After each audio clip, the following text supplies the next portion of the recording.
I'ma go around the town, up in my way, up my shit. Niggas be making a sound.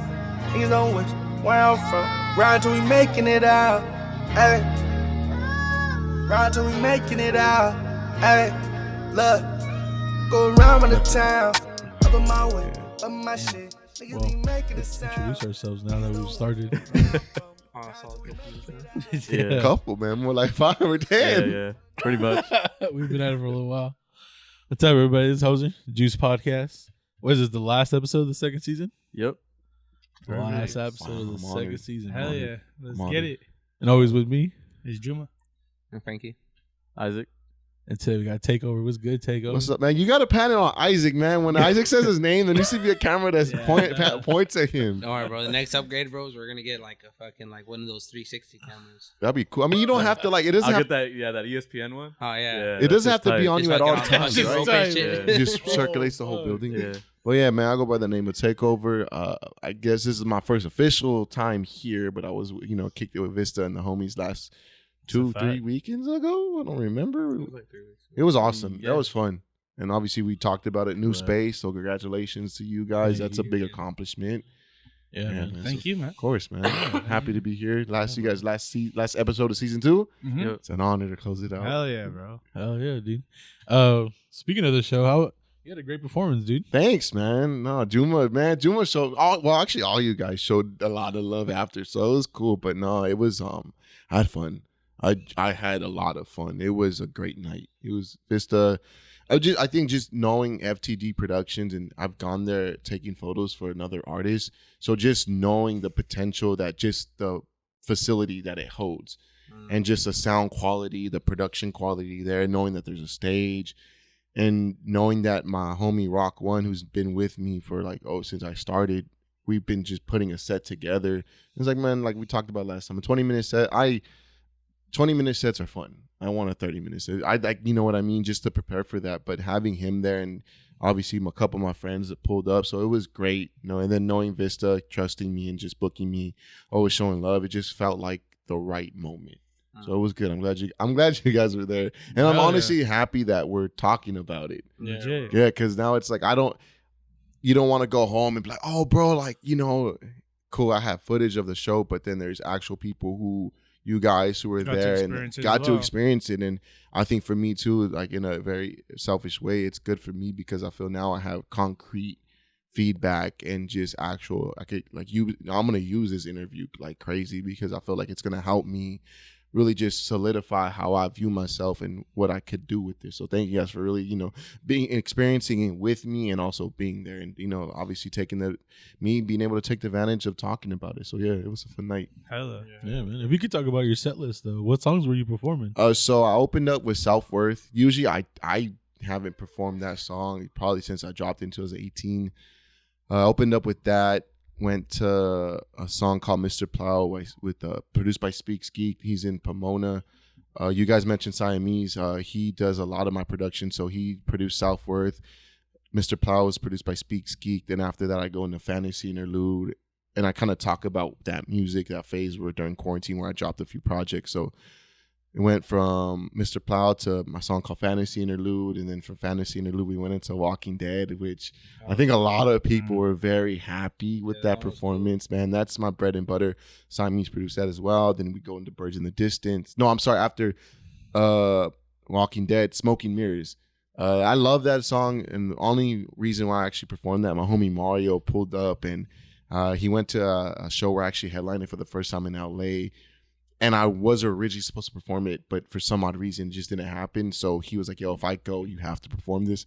So I was like, oh, bet, yeah, man. My homie wants to go, and he wants me to perform something. So, yeah, we did. Then we did Birds in the Distance, which I really do enjoy that song. It's fun to perform. I think it gives me another chance to really kind of just grab my, when I rap. So I love that song, and ended up with a new song that hasn't even been released yet. I don't even know what the song is called. It's not even just recorded. I have some rough takes, but it doesn't have a name yet. It's produced by Jace No Case from San Bernardino. He was at the Season Fest. Slow Mafia. I actually don't remember who that is. They performed inside the building. They had a big group. They were lit. Okay. Yeah, they were. So they were. do You guys were remember doing the podcast. There was a We bunch didn't of. get to interview them. I don't think Oh so. no, Yeah, man! no. You next time, I'll send you the Instagrams, bro. A great group, man. Such was that? No, I was just saying. Okay. Oh yeah, such a great group. They were just amazing. So I filmed for them once, and what I ended up doing was instead of paying, I was like, man, I need a beat. Okay. Like, let's send me something. And I played the first 30 minutes of it all, 30 seconds of it. I didn't even know towards the end was the guitar outro and just a switch up. And I didn't even know I'm at the house smoking weed and put on the monitors, and I'm like, oh crap, like there's something to this song. And I know, Juma, you mentioned that the darkness, but the keys being very melodic or having a bright presence. I feel very frustrated when I hear that song. So I was like, how do I convey frustration? What's going on in the world? We're going on through some crazy stuff right now. And, sometimes I don't want to try to be politically correct. So sometimes I don't want to say how I really feel or certain words that, you don't want to, hurt too many people's feelings this day and age. It's a sensitive time. So Yeah. I was like, how do I convey how I want to say certain things? Maybe right now is not the best place and time to say this. So how do I carry that frustration into a song? And like, I don't even know, like the second verse, there's not even a verse written. I'm just like, this is an electrifying song. Sometimes words, you don't need really verses. Maybe just repeat something. Everybody's going to bounce when the shit drop. Everybody bounced when this shit dropped. And I was just like, it just came out of freestyle when I was rehearsing it one day. And I'm like, yo, this is cool. Like, if I get at the right crowd, the right time, I can really make some magic happen with it. And just transitioning into the guitar, would you believe the mantra? It's a fun song. It's a beautiful song. So I'm excited to get that going. But it was a fun set list putting together. Originally, I wanted to take full advantage of the 20 minutes. And I felt weird because, someone gives me 20 minutes, I'm going to try to go 22 minutes. Mhm. And then some of the other opening acts, it was kind of weird because I was like, yo, they're not taking, it's like 3 songs, 4 songs. I'm like, they don't even feel long songs. I'm like, okay. So then now I'm in my head like, okay, maybe I shouldn't have planned for 20 minutes. But I'm like, no, bro, like you got the green light for 20. So Yeah, take yeah, advantage for yeah. 20, man. It's like, I wanted, 10-minute sets are cool. You can't really, you got 2 songs at most, maybe 3 if you don't want to talk. And I'm learning that sometimes, if I do have to say certain things for certain songs, something that I've learned to do over time. So when I got 20 minutes, I was like, cool, let's talk about it. Let's talk about this song, how this song came about. So it was a beautiful set. And Rock One, just being able to have him with me, he's seen me perform probably half the 20, 30 times that total seeing me. So he already kind of knows like how I like things done. So having him run my set for the first time, and it was fun. So it was just, I wanted a performance that I didn't have to think about. I didn't have to stop and tell the DJ run it back or let's mess with the volume. Like, we already know these songs. We rehearsed it. We spent about 4 to 5 hours a week of just running it back. And I think it showed. So yeah, it was fun. Yeah, man. You came in, we saw you walked in, and I was like, man, he's ready. Oh yeah. I was like, man, he's ready. I was ready, man. I tried just to, I want to be professional as I can be with this. And I try not to, I do smoke, but I even try not to smoke before performance. Not that I'm opposed to it. It's just, I really want to hone in on my vocal cords and my vocal strength, and not smoking helps a lot. Don't get me wrong. Like, I'll have some edibles. The edibles help a lot actually with just being comfortable with just what I want to. It makes me relax, and it's fun being relaxed up there. But I'm glad that you said that because I want that to be known. Like, that's what, speaking of Takeovr, that's kind of like the thing of it all. It's just, I'm here to take over. Like, once the mic's in my hand, no disrespect to nobody else, these are my 20 minutes and no one else can have this. And I'm even like, so I'll share it with the people I feature with. Oh yeah, bro, come through. But if I don't know you, there's been times where people are like, oh bro, like share your set with me. I'm like, no, this is my set. This is me right here. So yeah, it was fun. That was nice.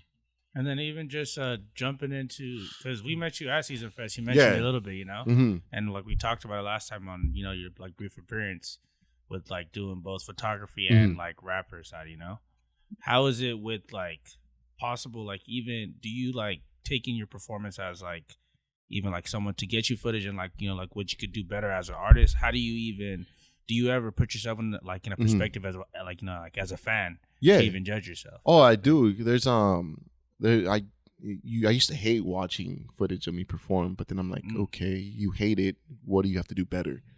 And you get to a point where you study yourself. Like, what are you doing with your arms? What are you doing with your body language? And, when you rehearse, sometimes you just kind of just go through the motions. But this time I had to be very intentional with rehearsing because I'm like, yo, I'm on a stage. I've never really, I've been probably on a stage like this high, but no, this is a stage. This is real stage height. You're going to be looking down at people when usually, like with poetry, people are sitting down. When usually hip hop events, there's a little small stage and there's really not too many monitors or nothing like that. So I already know going into this event performance, like you have all these tools to your advantage. So use them. So rehearsing just with that had to be very intentful. So I do, like my girlfriend, she'll have my camera. So she'll record everything. So I'll play it back. Cool. I could have done this better, but I feel like this set watching it, I'm like, yeah, I really did everything. Like even the detail of a one song in the first song, Self-Worth, I talk about how even if the ground falls, you'll probably see me stumble, but then I'll rise. Like I actually like make an effort to actually like crunch down and actually mimic the idea of me coming up, and like I'll point to the mic, and especially like Walking Dead, like there's points where like I'll purposely like hold my hand in an awkward position, almost like I'm dead, like a zombie. So yeah, I try to craft it very hard. I try to watch it back as much as I can because I want that. And I think Kanye West said this, like he'll never ever you'll never see yourself actually perform. Like you know what I mean? Like you could watch a video back of it all, but I'll never see my own flesh and blood perform in front of me. I'll only see a product of a phone or a camera, and that kind of just like, it kind of hurts a little bit because like, I can't really see myself perform. So with that being said, it's like, make sure these people go home knowing who you are, even if it's just one person, because that one person could tell somebody else. Then it turns into 5 people. So I try to take, I want my performances are my bread and butter. Like I still need to do better studio work, but I spent so much time performing that I love it. It's fun. It's good shit. Okay, bro. So I noticed that like I asked you the other day what would you specify your music, like, in what genre would you put it? Would you say you would put in like the psychedelic, like? Now that you think about it, yeah. Someone even mentioned it too. I posted the Birds in the Distance recap, and they asked who made this. Like, oh, my voice on me. She goes, it's very psychedelic. And yeah, I really do like that. I do like the psychedelic sound, and I feel going back to like the song Deceased I had mentioned, it does have that trance psychedelic feel to it. And there's some actual project that I'm working on called Go Ask Alice. And the whole concept is taking, so my homegirl Alexi, she's from Long Beach. Her production, she just strictly makes beats. Like I've never even heard an artist rapping over her stuff yet.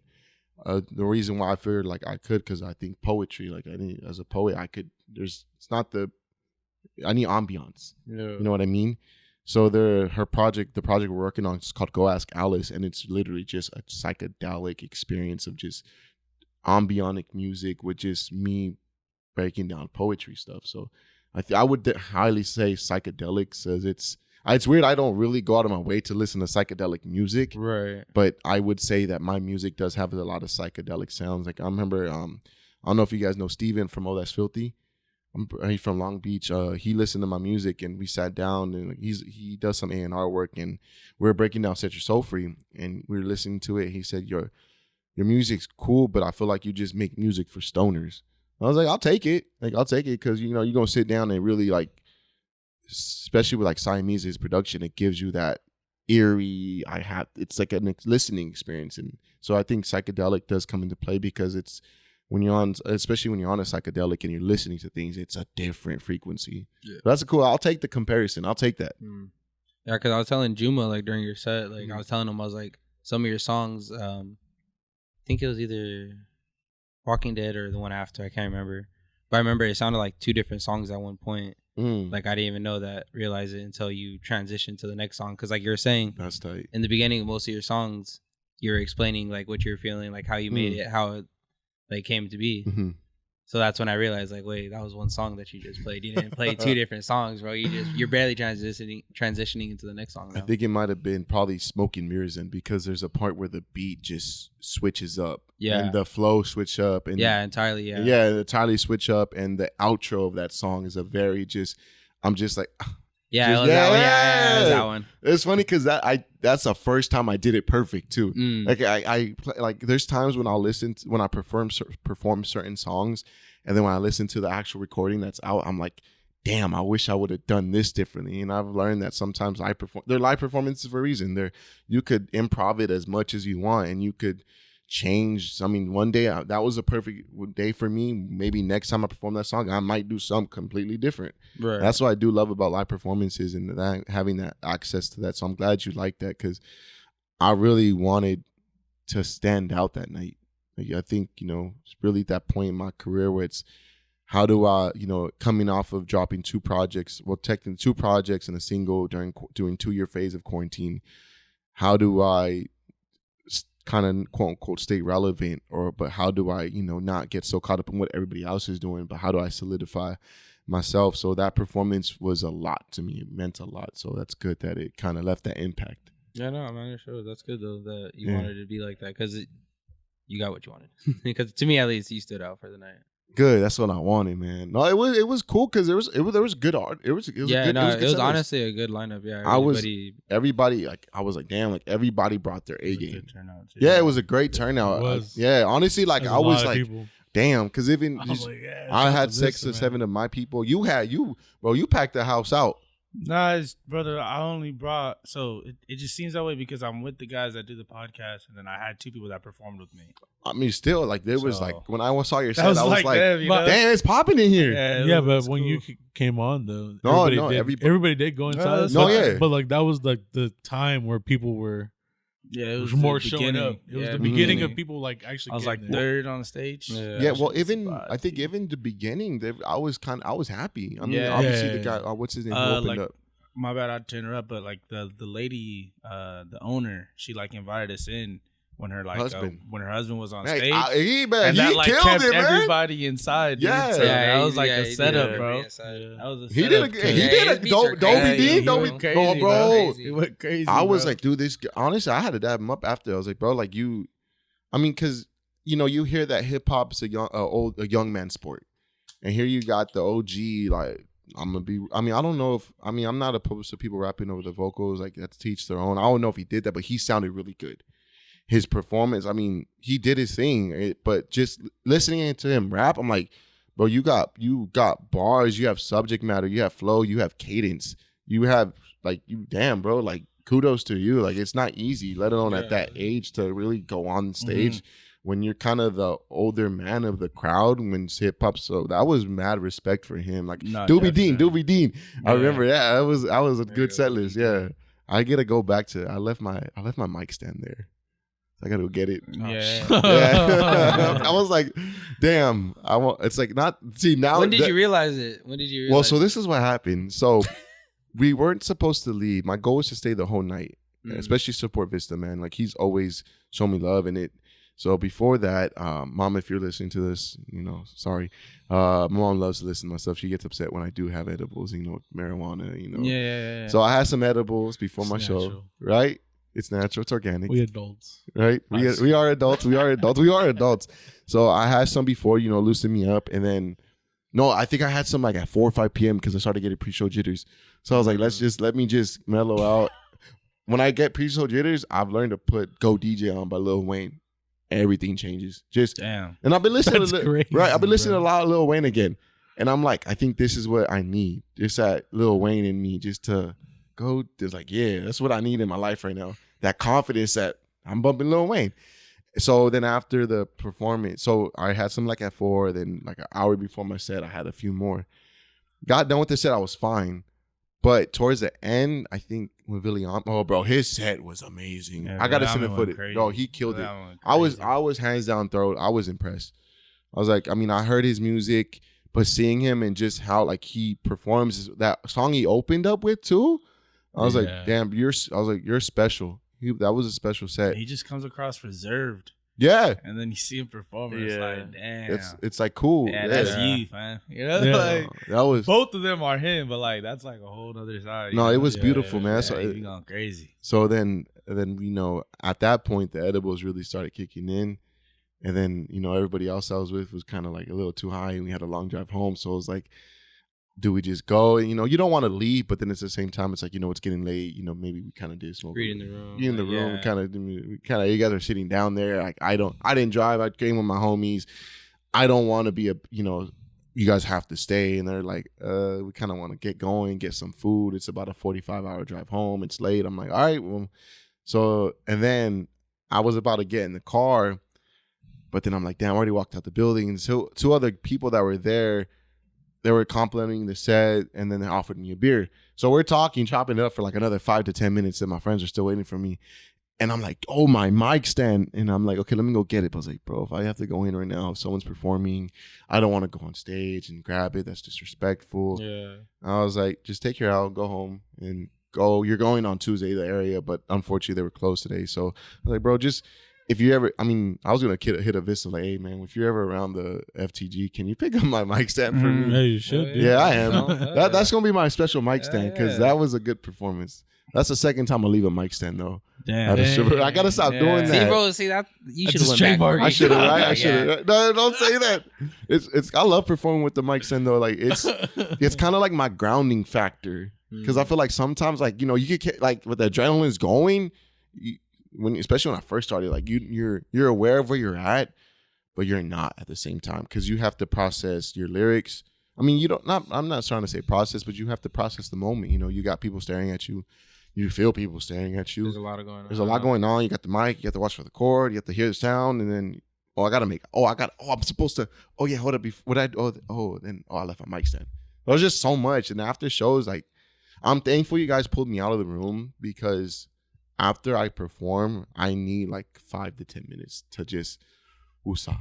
Bro, that adrenaline spike, man, it's scary sometimes. I'll be up like 3 a.m. after a show. Like that's all, like in that song, like you hear me say like Mr. Plow, damn, I got 10 shows, another 10 sleepless nights. Damn. That's like the thing. It's like, damn, obviously it's deeper because just thinking I hope I can make it big by the end of the night. But after a show, it's like my adrenaline is on a whole different level that it's hard for me to sleep. I used to eat like 4 or 5 donuts after shows sometimes. Yeah. I had to stop doing that though, but the sugar crush, just a knockout. There's so much sugar high that my body just crashes. But then my family is like, prone to diabetes. So I'm like, yo, you shouldn't be doing that. Just 5 donuts is crazy. Yeah, it's crazy, bro. Yeah, it's crazy, man. I can get like 2 or 3 , bro. I can knock out 2 or 3 easy, but glazed donuts. I'm smacking. No, that's what I'm saying. I could do 2 or 3 easy, bro. But 5, bro, that's kind of crazy. But see but the thing about those, damn, all right, I'll smack those, bro. All right, well, because the Krispy Kreme donuts, especially fresh. Come on. Okay, yeah, fresh is different. Yeah, especially about the late night runs. Late night runs for Krispy Kreme. I'm a late night runner for the live, sweet. this was just. I be leaving, I was driving Juma home. What was it, 2 weeks ago? Like 3 in the morning. I was like, hey, stop by the 7-Eleven. I'm like, all right, he's gonna go like pick up something. Fool comes out with a Slurpee, dog. 3 in the morning. Hell yeah, dude. Man. Jack in the Box cheesecake. You feel me? Oh, have you? When they're $1, bro, I be getting like 2 or 3 of them, bro. Like, no, do this. Jack in the Box, the Oreo milkshake, and get the churros. And throw the churros in there, bro. Churros too. And eat the churros together. No, I'm telling you, bro. knows. I'm telling you. Try it Try it, please. Tonight, I gotta see. Jack right here. I was about to say, bro, I'm gonna go right now. Donuts, like the Krispy Kreme donuts, like, bro, I could probably eat a lot of because they're thinner. But you go to your mom and dad's donut shop. That's true, bro. It sucks because like I get it off the freeway. You guys know what Baker's is? It's like it's a. Oh wait, yeah, I do actually. It's like blue and orange. Yeah. So right where I get off of Citrus, where I get off the freeway where I live, I got Baker's and I got a 24-hour donut shop. So 2 a.m. getting home from a show, let's go to the donut shop. So that is right by the house, man. Yeah, if it's like at a mom and pop, I'm a old fashioned place. I like old fashioned. Really? Yeah, that's my shit. Yeah, I be fucking with maple bars. Yeah, I like it. I mean, maple bar. Apple. Is it called apple fritter? What is it called? Oh, the fritters. Yeah, bro. Those are so big. Let's get on some like sprinkle or something. Nah, I go old fashioned. Old fashioned. Yeah. Why you all of a sudden? You thought he was gonna say sprinkles too, or what? Yeah, hell yeah. Nah, I'm not gonna say some look like random a shit sprinkle like a ass fool. fucking When I was chocolate donut. I grew up. It was like I did. I used to get mad at my mom when she gave me an old fashioned. I'm like, bro, what? Hey, Like, I want something with sprinkles. When I was want young, this, bro, I I'd be want mad when that was that. all I was left. I was like, bro, ain't nobody want that. Yeah. Look, nasty ass looking at his donut, it bro. just looked crazy. Bro. Yeah. It's the I used to hate most filling the one. coffee bars. Oh, I love those now. Nah, I don't I like love them. them. Yeah, see, I don't even know which one that is. Yeah, you That's look like- like you like it's chocolate like- sprinkles, dog.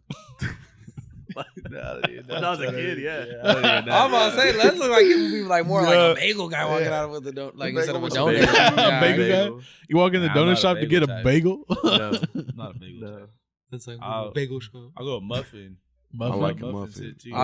I usually get croissants usually whenever I go to a Croissant? restaurant. So you get a croissant like a croissant sandwich, Yeah, like like the- sandwich. Have you tried the? Yeah, no, there was Those this are one spot I bomb. used to go to, like Mhm. off Lincoln and Knott, and like I used to get that shit all the time. Like when I used to work the night shift and I'd get off work at 5:30 and they were Ooh. barely opening, I'd get it fresh. Like they'd have to make it like fresh for me. Ooh, that's so- good then. So you get fresh everything. Man, the night shift sucks, huh?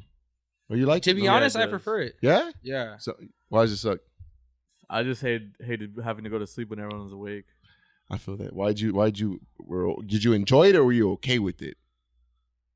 It depended on the shift. Ooh, okay, I see that. Yeah, not because where I used to work at when I did do the night Mhm. shift, it was like at a gas station, and it was like a lot of crackheads. Ooh, So I mean, sometimes it was kind of funny, like when it was happening like on the other on side the of the side, street. but when it's like on your turf, you're like, Yeah, because I'm like, Damn. fuck, bro, I'm not trying to call the cops, bro. And I'll go out there and be like, hey, someone's calling the cops, and they're like, oh, who? And I'm like, fuck, all right. no. You know, like saying it like it's the middle of the day, like, and, oh, nobody out there, bro. It's dark as fuck. They're It's just looking like- at you. Did you call? No. Yeah, I'm like, No, actually, no, I'm out here cleaning, bro. I'm just cleaning. like No, I got my headphones in. someone Somebody in the called back. me. Someone called me. Told me they're calling the cops. So I don't know who. I'm like, yeah, bro. Some other crackhead just drove by on his bike, bro, and told me he called the cops Call on the you, cops. bro. You're doing too much.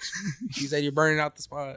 The recycling place is closed, dog. Yeah. You Bro, know, they really had to close it for a little bit, bro, because it was so fucking bad. Yeah. What Yeah, bro. happened? Because there's like a recycling fucking center, but fools would like either sneak up in there or fucking just like Like when it was just closed? fucking trash it. Yeah, I don't know how the fuck they would get in there, but Bro, they would it's- just fucking trash it for Why- the most part. You know what sucks is God, like you man. want to have empathy, but it's like the other day, like I was at IHOP. I mean, in right there in Fontana, and it sucks because there's like 4 girls working and 1 dude, and this dude you could tell he didn't want to do anything. They should have stopped me from going to the restroom. I go in the restroom and you just walk in. I'm like, it's like kind of like smoking here. I'm like, okay, and then it just had a weird scent, and I'm like, okay, mind my business. Use the restroom. I just hear feet in the restroom, the stall next to me. I'm like, all right, something's going on. I want to dip, and all of a sudden you just see it wasn't a regular lighter. It was a crackhead lighter. The cheap ones or whatever. And then all of a sudden you just see smoke go up in there, and I'm just like, oh damn, something's really going on in here. And it sucks because you wanna help, but then you see stuff like that, and it's like, damn, bro, like you're really putting people at risk, especially at where they work, and they want to do what's right for the customer, and then you got 3 grown men who are probably not coherent at the moment just coming out of the restroom, and I'm like, damn, this sucks. It's crazy out there, man. We live in some weird ass times. Yeah, Yeah, bro. bro. low-key, Fontana and Ontario be kind of wild too, bro. Oh, It's, yeah. like, extreme out there, bro. Fontana, I didn't realize it. So right there by the Ontario Mills off of Etowanda and the 10, there's I don't think it's a prison. I know it's a jail. So everybody who gets at the jail, like they always tell them, if you head south or head west, the population it's intense. Like how many people that are homeless, and how many of them are kind of giving them a bad rep in a sense because for whatever reason negative things just happen, and it sucks because you go to LA, it's like it's bad. It's like it's coming to a point where it's like, all right, bro, something needs to get done, but it's just so tough because what can can you do? yeah, a lot of those fools Yeah, want to be there. Yeah, that's A lot what of I've them read, prefer it bro. Like, that, Like, bro. they'd That's the rather fucked up just part. smoke dope and not do anything. Yeah. And sometimes I want to smoke weed and not do anything, but no, I can't. But nah, I got responsibilities. We got responsibilities. We got bills to pay. Facts, bro. That last part. I got too many people that count on me, dog. It's good. It's Can't a be blessing doing it's a blessing, but it's a lot of work when you got people that that care about you. And I'm thankful. I don't have any kids yet, so it's like cool. I mean, I got a dog at home, but I ain't got other responsibilities. So it makes everything that I'm doing a little bit easier. So kudos to you for like, having to handle the responsibility of being that person who's like, cares for the other people around. Because it's not easy, bro. Especially the way the economy is and all that stuff right now. It's tough out here. Shit is tough out here. Oh, we gotta do it. You know what I mean? This is the plan. This is a dream. This is a journey. This is Juice Podcast. Juice Podcast. Light that up. That was smooth. That was smooth. Hey, that's a real dog. That's trying to make a promo. That was a good. He was like throwing up a lob to himself off the fucking backboard. Support us at Juice Podcast. I kept looking at the fucking camera too. He already knew what he was going with it, bro. When I finished that sentence, just on the screen, just put "at the Juice Podcast" at the bottom. Make it come in all like slow and everything. Just like slowly creeping on his face, bro. Like he started talking about it. Or you'll just probably see his face go from like a small smile just to fucking ear to ear by the time he says it, bro. That's hilarious, man. Oh, but we also wanted to get into your photography. We know you do a lot of. Yeah, man. I've been doing it a lot lately. It's been fun. My cousin Danny let me borrow his A72. I always just felt like with the personal training business, especially with fitness right now, like you just need a nice quality content. You don't have to be doing stuff. I feel like the TikTok stuff and just the way the information's given, you don't need to be the brightest person in the room anymore to give the details out, which is kind of a good thing and a bad thing because you have people who shouldn't be giving out information. You have a lot of people who are very gullible and naive and don't research it. So it's double-edged sword, but it's beautiful to give people the platform. So with photography, it just came from borrowing a camera, knowing that if I have this camera, I could do something with my business. I could grow it because social media is king, apparently. So I started with that, took photos of people in the gym. People liked it. They're like, you got a high for this? I'm like, oh, I got a high for this? Okay, let's keep doing it. I've actually took photos. No, I shouldn't say I shot. I took photos of the homie Psycho Sloth, who's from the IE at the Novo. No. With Xavier Wolf, I forgot at what venue in LA, but it was like a full-on venue, like a nice venue. Xavier Wolf sold out the crowd. So it was cool being on stage and just being in that environment. The homie Reggie Levy and Trippy Bone, I took photos for them at the Novo, right by Crypto Arena. Shout out Staples Center. So that was cool, man. So it was interesting getting between the audience. It was a very beautiful moment for myself. I used to be that guy at the railing going crazy. I want to be that guy that people are going crazy for. Now I find myself taking photos of it all. And it was very meaningful to me just to know like, okay, I'm not where I was. I'm no longer that crazy fan, but I'm not that artist that the fans are going crazy for. I'm kind of in the middle. Yeah, and it kind of just made me realize like being in that small gap. That's pretty cool that it's small. It's a step because you really get to see how these headlining artists are performing. And it's different. It's not, I mean, we're talking about photography. I'm sorry that I'm going with this, but, seeing how they perform, it's a different game. So within photography lately, it's been just doing a lot of, I make full-time content for a gym in Upland where I just came from called Fitness Underground. Ian's a great guy. He takes care of me. Started off making just $75 a week with him to a point where it's like I'm at that point where it's like, okay, cool, like this is a steady enough income that it's allowed me to do a lot, freed up my time because it's fun, man. I pick any day I want to go to the gym. It could be 30 minutes if it's crowded. It could be 2 hours depending on it. Take my photos. He needs 10 photos. He needs 4 to 5 videos, and it's cool. It keeps me creative and it helps me highlight other people, and I like being able to do that, give other people their shine in a sense. And lately I've been doing I'll have my 5th graduation photo shoot for graduates from Cal Baptist University this Saturday. So it's been cool, man, doing stuff like that. I love working with graduates because it's such a meaningful moment for them, and I love being able to help them. Some of them are not so comfortable, and I love the fact that being a male, I predominantly have only shot female graduates, and honestly that's a good thing because being a photographer, especially this day and age, especially around women, dudes are stupid. Dudes are just stupid. So just having that trust factor with the photos and knowing that people trust me to get their moment, it's been fun. I really do love taking photos. It's fun. It's fun. But I just public service announcement. If you're at an event and there's a photographer there and he takes photos of you, don't hit him up that same night. Don't hit him up. It's annoying. Like I get it. I get it. I was nice enough to volunteer my time to take photos, and I get it. You want your photos, but man, like, give them some time. You know, let me get home. I think I talked to you about this. Yeah. I was like, let me get home first. Let me, do my thing. Let me even just import the photos first. And it's annoying, man. But there are people like, for artists, if you see a photographer there, and you notice they're taking photos of it, like, offer him $20 or something, man. Like, not saying you have to, just maybe $5 or something, or at least, hey man, how you doing? Blah blah blah. I noticed that you took photos of me. Can I get your Instagram? And just go from there. Like your stuff. Don't just ask because it's annoying. I don't want to give you your photos. Now I'm gonna remember your face just underneath the fucking picture. Yeah, and then these are my photos. I'm posting them on my page. I ain't even gonna tag you. So he's like, I'm gonna say credit to me. It's credit to me and me only.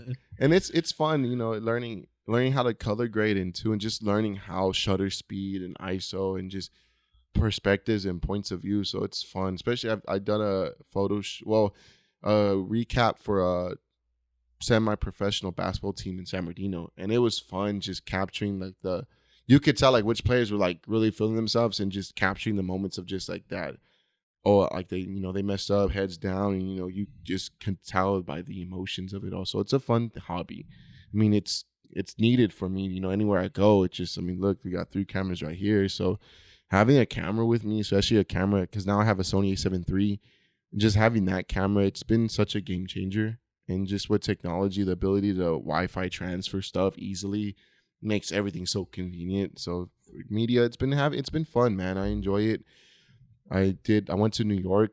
It's a quick cool story because it's been a year since I went to New York. I had a client where I was training, and she bought tickets to go for her quote unquote best friend for a wedding.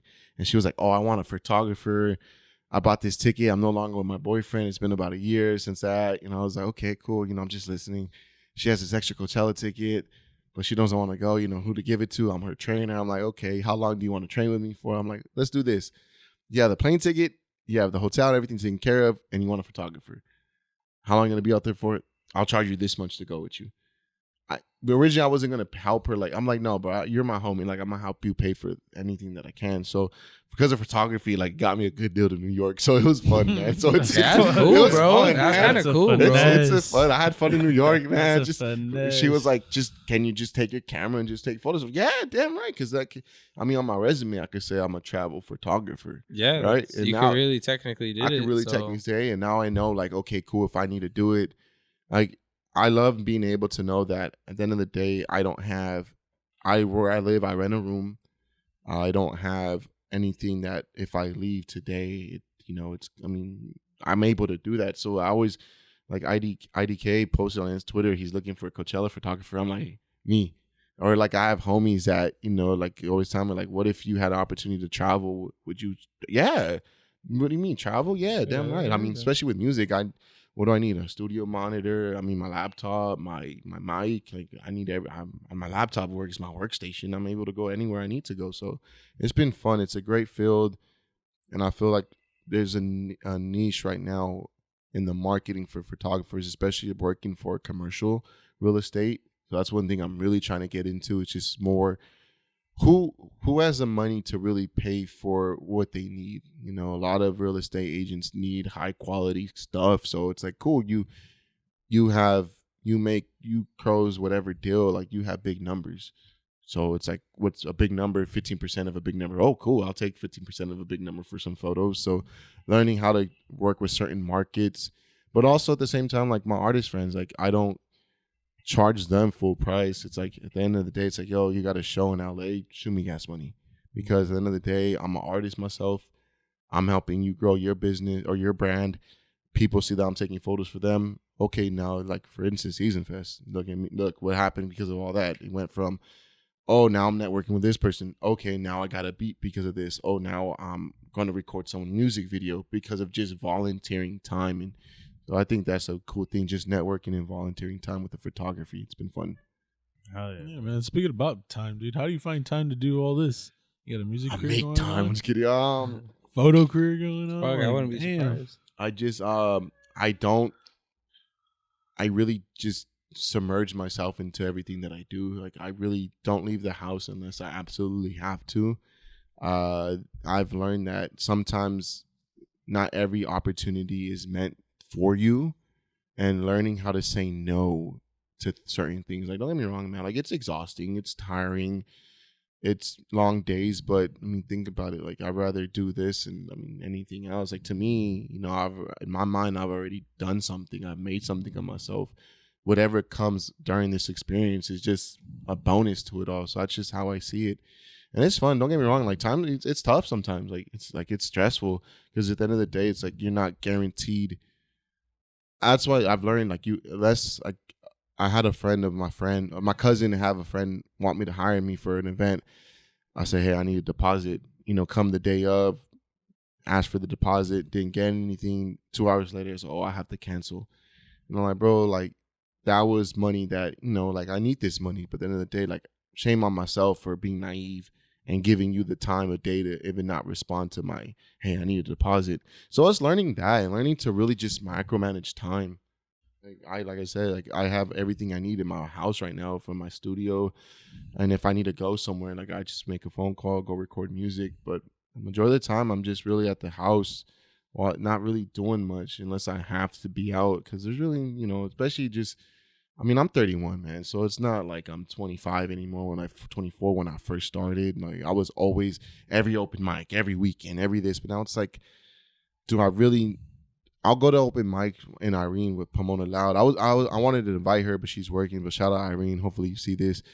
And I'll go and support like that kind of thing. The homegirl, like, hey, show face. But now it's just learning to pick and choose when to go out. But it's fun though. It's just setting my own schedule. The luxury of that has really been the game changer for myself. Just finding the time for it all. Damn, man. That's clutch. I was gonna say, you briefly talked about your 2 albums, bro. What's upcoming, bro? And then is there any growth? Do you feel like the growth is gonna show in your next project? I'd most definitely. So there's 3 projects that I kind of have in line, but Noah James kind of switched my perspective, and it makes sense. He's like, rather than trying to communicate, like, the concept's already there, everything's already there for the ideas of the next few projects, but he was like, at the same time, like, do you even have enough traction for that project to be listened to? It's crazy because, like you guys said, like, we're listening to this, and now more and more people are starting to listen to what was dropped in 2020, 2022. So it's like, cool. Like, now I know more and more people are starting to listen. So now it's like, I do want to drop more singles, a lot singles that lead up to projects, you know. So there's what's going to be released. The last song you guys heard, that song is going to be released soon. The song with Speaks Geeks, Mr. Plow, that will probably be released around that time frame. And we have a couple tracks that we're working together, and I feel with his production value, it's going to be a very different approach to me. I even feel like my cadence, rap style, I feel like I found what I've always knew I had. So I definitely feel like there's going to be growth to it. Like, even just me hearing myself record rough takes, it's like, wow, dude, like, you've really grown in this world. So I definitely feel there's going to be growth. But one thing I really want to hone in is actually visuals now. Because I have one music video, and I just want to even if it's like a quick, I mean, it's a visual at the end of the day, just put something out. And just because you guys just heard a project that was dropped 2019. So it's 2020. So it's 2023. It's 3 years now. But it's, to you guys, it's new. So I'm learning that even if it was dropped back then, it's technically new to people. But no, man. So a few singles coming up.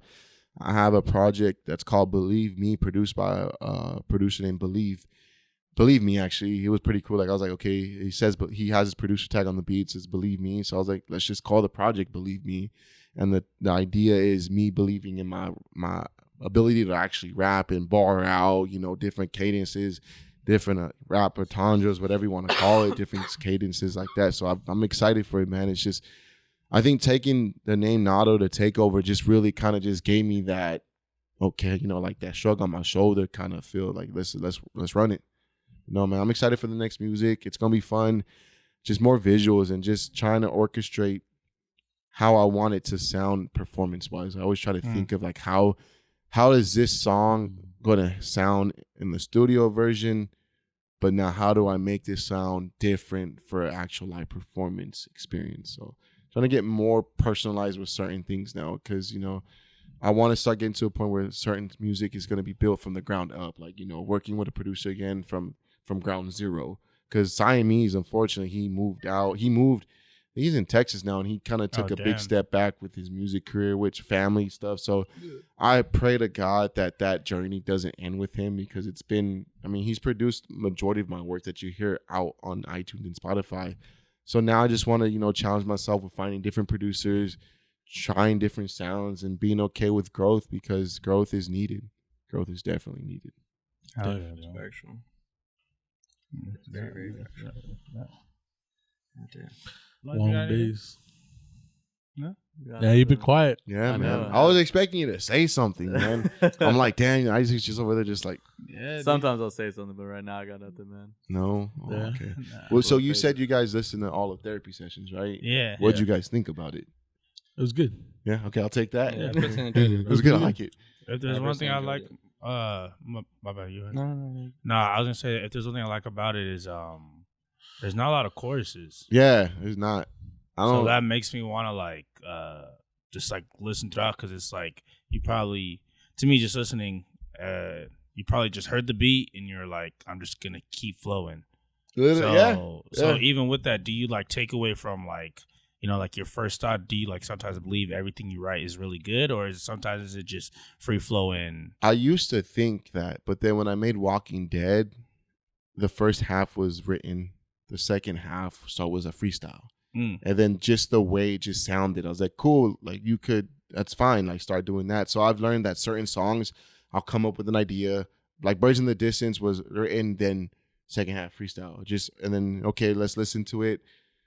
Okay, I'm going to take this home. I like this flow. I like this cadence, but I don't like what I'm necessarily saying. So let's just take this and restructure, because I have certain songs that Believe Me project that this is insight to your writing process. It's cool. Yeah, no, it's fun, because I had the Believe Me project that I'm going to be putting out soon. I've had those beats for 3 years. Oh, damn. In my mind, this is solidified.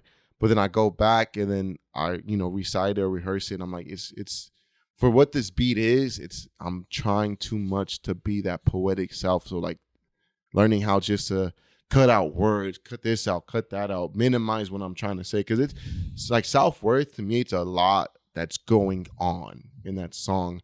And you're right, there's no chorus. It's just a lot of just words. So I'm learning that sometimes, how do I get away from being so wordy and just develop into another songwriting? But no, a lot of it is just writing or whatever I feel like comes into play, and just that's what I love. To me, it's it has its negatives for, as you say, for maybe replay value for in the chorus you feel, but I feel like as a new artist, it kind of ultimately comes across more talented, and then also more insight to how you just actually think, rather than trying to create a song. Because you can I don't know, maybe this is just how I feel, you can kind of hear when somebody's trying to make a song or a hit, and it's formulated. Yeah, it's formulated. So there's a formula. To me, I can take more from an artist who just kind of sometimes does do the free flowing, because I know they can always get into the bag of song creating. I feel like it's kind of hard on the opposite end for somebody who just only tries to make songs. It ultimately takes away from their free flowing thoughts. So I never thought about it like that, because it makes sense though, because I think having a chorus for Birds in the Distance, I felt like was appropriate. The beat, the structure, the bridge was dance. I was like, cool, that's just that song worked. Walking Dead, it works. But even Smoke and Mirrors, it kind of worked. But a lot of the other music, it's just a lot of just I don't like rules. I don't like boxes. Right. I don't want to have to be limited to my own. At the end of the day, it's my music. And if I like my music to have this free flow of train of thought, because to me, it's just a bunch of just, like you said, it's just me just literally thinking on paper. But going forward, there are a lot more now.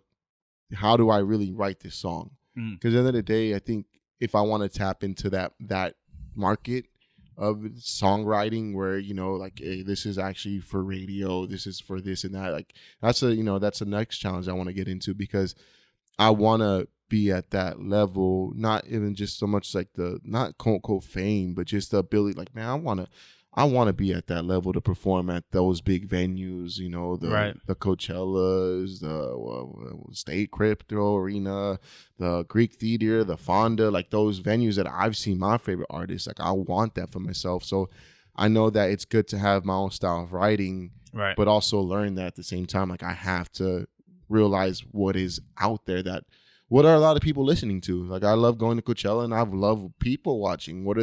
Why is everybody going crazy for Jivion? Why is everybody going crazy for Bad Bunny? Why is everybody going crazy for Karol G? You know, like, why is that? Well, there's a reason. You know, their songwriting structure, or is it just the way they write their music? Is it their visuals, or is it just, you know, the way they're marketed? Because a lot of it comes down to like how you market it too and all that. But songwriting's fun. I love it. It's fun because I don't try to bully myself into writing one specific way. So it's just let it just be.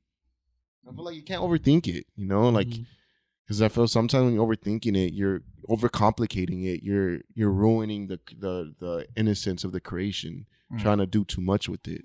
But that was cool, man. Thanks for that. Yeah, of course, man. Man, this has been a great episode. Yeah, it's been really good, bro. I feel like we've been talking like since the moment. I mean, just from the moment we sat down. I mean, you start recording as soon as we sat down, right? Pretty much. Yeah, there's a lot on this episode. Now, when you guys invited me over, it's like, damn, I'm excited. An hour. I like that. Oh yeah, that's clutch. Yeah, bro. We're gonna have to get you back, bro. Oh, let me know, man. This is fun. I talk too much. Yeah, because we didn't even that's the whole point of this, bro. No. Honestly, I'm saying like we didn't even get into like the events you have been to. You know, like we like surface covered a lot of the stuff that you've like gone to. You know, that's true. I think even with that, so yeah, I know we can get a whole nother episode. I'm down, man. Like I'm down to whenever you guys want me back, man. Like I'm down. I feel like I think honestly connecting with. I know for sure I got to connect with Vista a lot more. I feel like just the OC, I feel like there's just Santa Ana, just like I performed a lot in LA, and I just feel like for some reason Santa Ana just feels more of like an easier spot for me. A lot more laid back, I guess. LA's fun, but everybody tries to be something. You know what I mean? Yeah. Santa Ana, I was like, oh, just walk in, I'm here. Right. Yeah. That's a lot of artists say that. A lot of artists say it's fun out here. They can be themselves in Orange County. Yeah. It's like competitive appreciation. Yeah. Rather than like belittling competitiveness. Yeah, I think it is that, because you know it's at the end of the day, like I just felt everybody, whether subconsciously or not, they all brought their A game for a reason. Right. You want to stand out. Like I want to stand out, but then I saw everybody else go after me. I'm like, yeah, we can't. We did our thing, and it just makes it a good event. It just makes it a good event, man. It's like you want. I mean, there's a reason Vista picked. I mean, he said if he had friends who wanted to perform, I'm like, hell yeah, I'm down. And obviously, if you're gonna put me on the bill, and I'm seeing who's around me, I'm like, no, you bring your A game. And plus, it stands out, and people want to see A game stuff. Yeah. No, man, it was fun. It was a great weekend. So hopefully, he said he might get FTG again. So hopefully, if he does, I'm gonna be like, hey, man, don't forget about me. Yeah. For real, huh? I get you on the artist side and the photography side. Oh no, for real. I'll try to get you on all angles, man. Like, hey, if you need a host too, man, I'm down to host. Hosting's fun, but yeah, it's a lot of work. But I'm down to host too. So photographer, performer, host, whatever you need, just let me know. Get at me. You heard it here, Vista. Right. At the show, I kept calling him kid. No, yeah, I feel like did that just organically happen? Like it did, because I started calling him kid, like having podcasts with him. Yeah, because I was just telling him what's good, kid. It's weird. And then at the show, I was like, "Hey, yo, kid." I was like, "Bro, why am I calling this kid?" Well, it's funny because like everybody just called him Vista. I was like, because I've known him as Kid Vista since I met him. Everybody calls him Vista. And then everybody just called him Vista, and I'm just like, I wonder if he's gonna drop the kid and just go by Vista. But it's cool, you know. I like it. Adult Vista. Yeah. Older Vista. Older Vista. OV instead of OG. Why old the Vista? Yeah, that's fucked up, dog. I just said older. Damn. From kid to old as fuck. Or matured Vista. Shout out to Vista. Thank you for letting us go over. Yeah, factual, bro. Letting us be there, get some interviews. I'm gonna be out soon. Facts. Thank you to Takeovr coming down. Give us your time, bro. I appreciate you guys. Thank you for having me. It's a pleasure and an honor to be here. So thank you guys. I'm looking forward to part 2 then, apparently. Yeah. Maybe next time we'll have like a table contest what we want to cover. Because I'd be going crazy with conversations. No, you're good, bro. Okay, you're good. Thank you. It's all been genuine, bro. It's a great conversation. Thank you to everybody listening. We got our festival coming up July 1st. So be on the lookout for that. A little summertime fun. Okay. At the Doll Hut. It's gonna be a festival, 3 to midnight. Yeah, we're gonna have shit popping. Hey man, if you need somebody. Yeah, if somebody drops out or I'm down. For sure. Even if it just let me know, I'm down. Yeah. Honestly, we need photography. I'm down. Because Isaac's gonna be doing interviews. Me and Frankie doing interviews aside. Okay. So yeah, let me know. We'll talk it up. We'll chop it up. We'll make something happen. Yes. You heard it here, dog. Networking. It's Zozer. It's Juma. Frankie. Isaac. And Takeover. And we out. Oh, well, your socials, bro. Oh yeah. Damn. Good idea. So you can find me on Instagram, Twitter. I do have a TikTok, but I don't know the name of it. Instagram, it's _takeover without the E at the end. So it's OVR. And I think on Twitter, it's exactly the same thing. If you want to find my media page, it's Takeovr Media Inc. on Instagram and on Twitter. Yeah, man, if you need anything, just let me know. Thank you guys. I appreciate it. Nah, thank you, buddy. Look, go around the town, up in my way, up my shit. Niggas be making a sound. Niggas don't wish where I'm from. Grind till we making it out. Selling that fish, selling that fish.